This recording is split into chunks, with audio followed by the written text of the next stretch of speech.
ഇന്ത്യയിൽ ഏറ്റവും കൂടുതൽ മലയാളി വിദ്യാർത്ഥികൾ പഠിക്കുന്ന ഒരു സെൻട്രൽ യൂണിവേഴ്സിറ്റി, കേരളത്തിലെ one of the best central university, central university of കേരളയെ പറ്റിയിട്ടാണ് നമ്മൾ ഇന്ന് പറയുന്നത്. സെൻട്രൽ യൂണിവേഴ്സിറ്റി ഓഫ് കേരളയിലെ UG അഡ്മിഷൻ കുറച്ച് ദിവസങ്ങൾക്കുള്ളിൽ അതിൻ്റെ ആപ്ലിക്കേഷൻ വിളിക്കും. അപ്പോൾ അതുമായി ബന്ധപ്പെട്ട് പുതിയൊരു അപ്ഡേഷൻ കൂടി പറയാൻ വേണ്ടിയിട്ടാണ് ഈ ഒരു വീഡിയോയിൽ നമ്മൾ വന്നിട്ടുള്ളത്.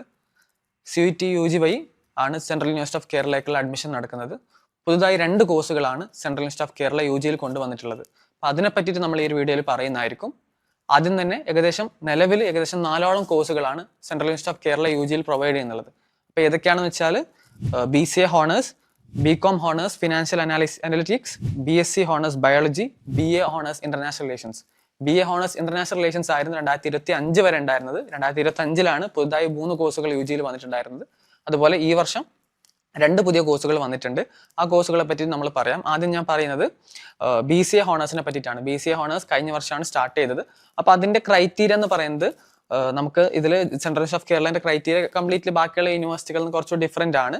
അപ്പോൾ ഇതിൽ 3 സബ്ജക്റ്റുകൾ ചോദിക്കുന്നുണ്ട്. ഈ ജനറൽ ലാംഗ്വേജിൽ നിന്നും ചോദിക്കുന്നുണ്ട്, ഡൊമൈനിൽ ചോദിക്കുന്നുണ്ട്, ജനറൽ പേപ്പറിൽ നിന്നും ചോദിക്കുന്നുണ്ട്. അപ്പോൾ BCA ഹോണേഴ്സിന്റെ ക്രൈറ്റീരിയ എന്ന് പറയുന്നത് ലാംഗ്വേജിൽ ഇംഗ്ലീഷ് എഴുതിയിരിക്കണം എന്നാണ്.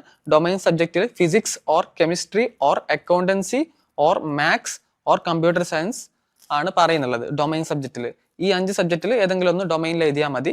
പിന്നെ ജനറൽ പേപ്പർ. ഈ 3 സാധനങ്ങൾ ഏതാണെന്നുണ്ടെങ്കിൽ സെൻട്രൽ യൂണിവേഴ്സിറ്റി ഓഫ് കേരളയിൽ BCA ഹോണേഴ്സിന് നിങ്ങൾ എലിജിബിൾ ആവുന്നുള്ളതാണ്. പിന്നെ വരുന്നത് BCom ഹോണേഴ്സ് ഫിനാൻഷ്യൽ അനലിറ്റിക്സ് ആണ്. അപ്പോൾ ഈ ഒരു ഇതിൽ ലാംഗ്വേജ് ഇംഗ്ലീഷ് ആണ് ലാംഗ്വേജിൽ ചോദിക്കുന്നുള്ളത്. ഡൊമൈൻ സബ്ജക്റ്റിൽ accountancy, bookkeeping or economics or business studies. ഈ 3 സബ്ജക്റ്റുകളിൽ ഏതെങ്കിലും ഒന്ന് ഡൊമൈനായി എഴുതിയാൽ നിങ്ങൾ എലിജിബിൾ ആണ്. പിന്നെ ജനറൽ ആപ്റ്റിറ്റ്യൂഡ് ടെസ്റ്റ്. അപ്പോൾ ഇംഗ്ലീഷ് ഈ ഡൊമൈനിൽ നിന്ന് ഏതെങ്കിലും ഒന്ന് പിന്നെ ജനറൽ ടെസ്റ്റ് എഴുതിയാൽ നിങ്ങൾ BCom ഹോണേഴ്സിന് സെൻട്രൽ യൂണിവേഴ്സിറ്റി ഓഫ് കേരള UGയിൽ എലിജിബിൾ ആണെന്നുള്ളതാണ്. പിന്നെ BSc ഹോണേഴ്സ് ബയോളജി ആണ്. അപ്പോൾ ബയോളജീൻ്റെ ക്രൈറ്റീരിയം ഇതുപോലെ തന്നെയാണ്. ലാംഗ്വേജിൽ നിന്ന് ഇംഗ്ലീഷ് ആണ് സെലക്ട് ചെയ്യേണ്ടത്.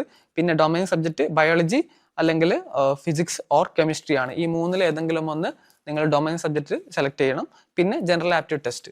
അപ്പോൾ ഇത് 3 നിങ്ങൾ ഓക്കെ ആണെന്നുണ്ടെങ്കിൽ നിങ്ങൾക്ക് central university of Kerala BSc honours ബയോളജിക്ക് അപ്ലൈ ചെയ്യാന്നുള്ളതാണ്.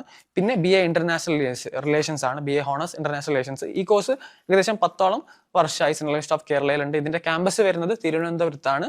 തിരുവനന്തപുരം പട്ടം എന്ന് പറഞ്ഞ സ്ഥലത്താണ് ഈ ഒരു ക്യാമ്പസ് വരുന്നത് സെൻട്രൽ യൂണിവേഴ്സിറ്റി ഓഫ് കേരളയുടെ. അപ്പോൾ ഇതിൽ വരുന്നത് ലാംഗ്വേജ് ആയിട്ട് ഇംഗ്ലീഷ് ആണ് വരുന്നത്. പിന്നെ ഡൊമൈൻ സബ്ജക്റ്റ് ആയിട്ട് പൊളിറ്റിക്കൽ സയൻസ് വരുന്നുണ്ട്. എഴുതേണ്ടതായി നിർബന്ധമാണ്. പൊളിറ്റിക്കൽ സയൻസ് മാത്രമാണ് ഡൊമൈൻ സബ്ജക്റ്റ് ആയി സെലക്ട് ചെയ്യുക. പിന്നെ ജനറൽ ആപ്റ്റിറ്റ്യൂഡ് ടെസ്റ്റ് ആണ്. അപ്പോൾ ഈ 3 ഇതാണെന്നുണ്ടെങ്കിൽ നിങ്ങൾ എലിജിബിൾ ആണ്. പിന്നെ പുതുതായി വന്ന കോഴ്സ് ഏതൊക്കെയാണെന്ന് വെച്ചാൽ BSc ഫിസിക്സ് വന്നിട്ടുണ്ട്. പുതുതായി ഈ വർഷം ഇംപ്ലിമെന്റ് ചെയ്താണ്. അതിന്റെ അപ്ഡേറ്റ്സ് കാര്യങ്ങളൊന്നും പേജിലും ബാക്കിയൊന്നും വന്നിട്ടില്ല. അൺഒഫീഷ്യലായിട്ട് നമ്മൾ അറിഞ്ഞൊരു കാര്യമാണ്. BSc ഫിസിക്സ് ആണ്. അതുപോലെ തന്നെ BSc data science and artificial intelligence. അപ്പോൾ നിലവിലുള്ള AI ഒക്കെ വന്നിരിക്കുന്ന ഒരു സമയത്ത് ഈ ഒരു കോഴ്സിന് കുറച്ചുകൂടി പ്രാധാന്യമുണ്ട്. മാത്രമല്ല കേരളത്തിലുള്ള മലയാളികളായിട്ട് ഏകദേശം 60,000-ഓളം കുട്ടികളാണ് ഈ വർഷം CUET UG എഴുതിയത്. അതിലൊരു കുറഞ്ഞ പക്ഷം ഒരു 10,000-ഓളം അധികം ആൾക്കാർ central university of Kerala opt ചെയ്യുന്ന ആൾക്കാരായിരിക്കും. അപ്പോൾ കമ്പാരിറ്റീവ്ലി നമ്മളിപ്പോൾ പൊതുവെ ടോപ്പ് ടയർ യൂണിവേഴ്സിറ്റികളൊക്കെ കണക്കാക്കുന്ന NRF റാങ്ക് ഒക്കെ വെച്ചാണെന്നുണ്ടെങ്കിലും സെൻട്രൽ യൂണിവേഴ്സിറ്റി ഓഫ് കേരളയിൽ ഏറ്റവും കൂടുതൽ ആൾക്കാർ ആപ്ലിക്കൻസ് വരാറുണ്ട്. UGയിലൊക്കെ most of the seats fill ആവാറുണ്ട്. അപ്പോൾ ഈ വർഷം അതിന്റെ ഒരു കാര്യങ്ങളൊക്കെ കാണാൻ വേണ്ടി നമുക്ക് പറ്റും. എന്നിരുന്നാലും നിങ്ങൾ മാർക്ക് എത്രയാലും കുഴപ്പമില്ല, നിങ്ങൾ central university of Kerala apply ചെയ്യുക. കാരണം നമുക്കൊന്നും പ്രഡിക്റ്റബിൾ അല്ല. ഈ വർഷം ആപ്ലിക്കൻസ് 1 ലക്ഷം കൂടുതലാണ് CUETയിൽ കഴിഞ്ഞ വർഷത്തെ അപേക്ഷിച്ച് നോക്കുമ്പോൾ. എന്നിരുന്നാലും നമുക്ക് കിട്ടാനുള്ള ചാൻസ് ഒക്കെ ഉണ്ട്. നിങ്ങൾ സെൻട്രൽ യൂണിവേഴ്സിറ്റി ഓഫ് കേരള നോക്കുന്ന ഒരാളാണെന്നുണ്ടെങ്കിൽ അപ്ലൈ ചെയ്യാം. അപ്പോൾ ഇതുമായി ബന്ധപ്പെട്ട കൂടുതൽ അപ്ഡേറ്റ്സ് കാര്യങ്ങൾ, ഇതിന്റെ അപ്ലിക്കേഷൻ കാര്യങ്ങളൊക്കെ എപ്പോഴാണ് ഓപ്പൺ ആവുന്ന കാര്യങ്ങളൊക്കെ നമ്മുടെ ഹെൽപ്പ് ഡെസ്കിൽ പറയുന്നതായിരിക്കും. നിങ്ങൾക്ക് ഹെൽപ്പ് ഡെസ്കിൽ ജോയിൻ ചെയ്യാം. നമ്മുടെ കമന്റ് ബോക്സിൽ കൊടുത്തിട്ടുണ്ട്. കൂടുതൽ വിവരങ്ങൾക്കായി ഹെൽപ്പ് ഡെസ്കിൽ ജോയിൻ ചെയ്താൽ മതി. അപ്പോൾ നിങ്ങൾ central university of Kerala course നോക്കുന്ന ആൾക്കാരുണ്ടെന്നുണ്ടെങ്കിൽ, നിങ്ങളെ ഫ്രണ്ട്സ് ഉണ്ടെങ്കിൽ അവർക്ക് ഈ വീഡിയോ അയച്ചു കൊടുക്കുക. All the best.